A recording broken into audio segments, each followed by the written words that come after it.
Pas d'alternative pour Toulon en jaune. Seule solution, l'emporter par un but d'écart à Grenoble. L'hypothèse retenue, marquer le plus vite possible. Résultat, 30 secondes de jeu et premier tir de Bénédet.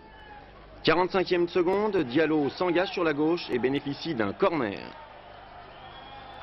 L'œil de d'Alger observe Bénédet étrangement seul. La précision du geste fait le reste. Toulon mène 1-0 après à peine 1 minute de jeu. Curieusement, à la place de les libérer, ce but paralyse les Toulonnais. Ils ne savent plus s'ils doivent aggraver ou préserver la marque. Conséquence, ce Grenoble en rouge fait le jeu. Et de 30 mètres, Verstraete frappe très fort.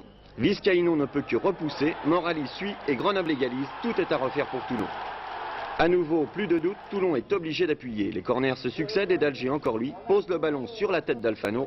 Toulon reprend l'avantage et mène 2-1. Mi-temps, repos pour les joueurs, détente pour les spectateurs. Détente musclée du côté des virages. Le gang des Grenoblois est venu provoquer les jeunes Toulonnais. Riposte immédiate à l'aide de boîtes de bière vides. Un seul mot, navrant.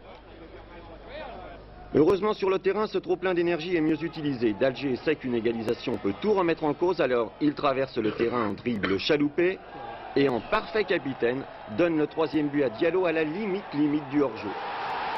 Un but décisif sur une action litigieuse, ce n'est pas du goût des Grenoblois et M. Delmer est obligé de protéger son juge de touche. Solidarité des hommes en noir, le but est validé. Trop excité, la défense grenobloise s'effondre. D'Alger lui rayonne et donne le ballon quand il le veut, à qui il veut.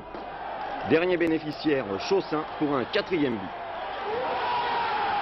Cette fois, la cause est définitivement entendue. Toulon est en division 1 après 19 années d'exil.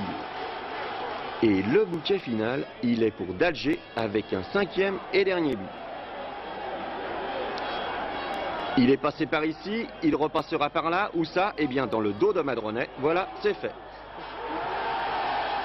Il peut alors s'effacer sous la meute des supporters, mais rassurez-vous, nous le retrouvons bien vivant quelques minutes plus tard. Je trouvais qu'avec un bon groupe, avec un entraîneur, avec des dirigeants compétents, on pouvait encore rendre des services à 33 ans et c'est un objectif atteint et c'est vraiment quelque chose de merveilleux pour moi et pour mes copains.